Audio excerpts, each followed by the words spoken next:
साल 1994 में इटली के मिलान में एक किताब की ऑक्शन चल रही थी और इस ऑक्शन में दुनिया भर से लोग पहुंचे हुए थे।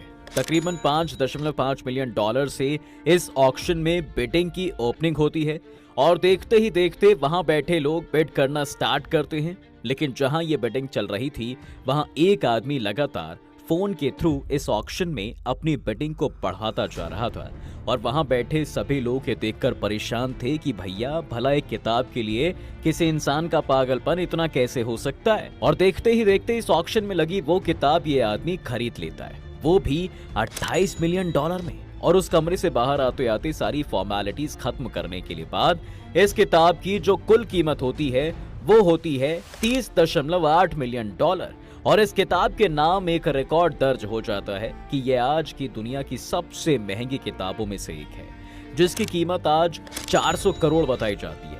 अब जो सवाल आपको परेशान कर रहा है वो ये होगा कि भला ये किताब किसने खरीदी और आखिर क्या था ऐसा इस किताब में जो ये आज भी दुनिया की सबसे महंगी किताबों में से एक है। तो भैया सबसे पहले आपको बता दें कि इस किताब को जिस इंसान ने खरीदा था वो कोई और नहीं बल्कि बिल गेट्स थे। जी हाँ, माइक्रोसॉफ्ट कंपनी के फाउंडर।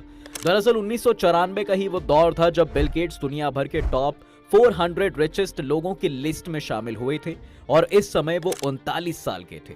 जब उन्होंने किताब खरीदी तो सारी दुनिया में उनकी बातें होने लगी और ये वो दौर भी था जब लोग खुद को दुनिया के सामने रखने के लिए किसी भी हद तक जाने के लिए तैयार थे। शायद ये उन रीजंस में से एक था जिसकी वजह से बिल गेट्स के बारे में बाकी दुनिया ने जानना शुरू किया।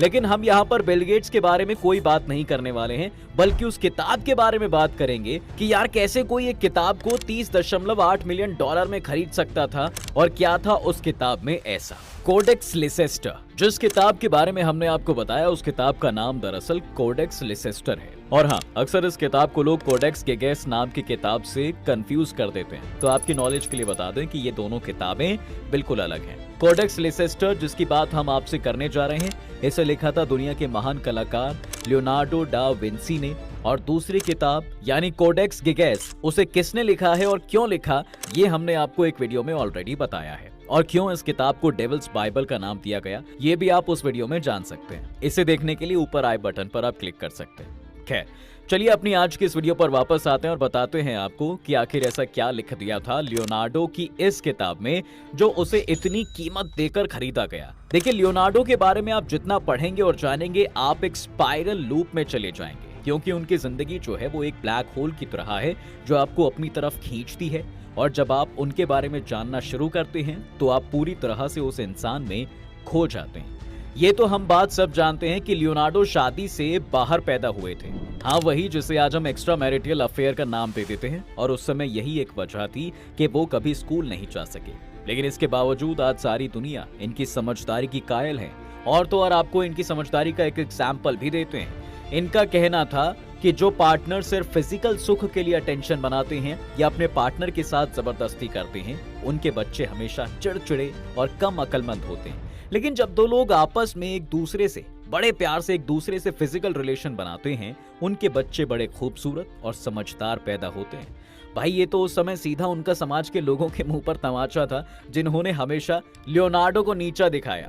आप जरा सोचकर बताइए कि कोई एक इंसान भला कितनी चीजों में महारत हासिल कर सकता है, पर लियोनार्डो एक ऐसे इंसान थे जिन्हें 15 से ज्यादा सब्जेक्ट्स में महारत हासिल थी। इतने सब्जेक्ट्स तो शायद आज किसी कॉलेज की डिग्री में आप नहीं पढ़ते होंगे। Anatomist, astrologer, scientist, mathematician, painter, architect, inventor, engineer, botanist और ना जाने ऐसे ही कितने और सब्जेक्ट्स की नॉलेज उनकी किताबों में साफ साफ दिखाई देती है।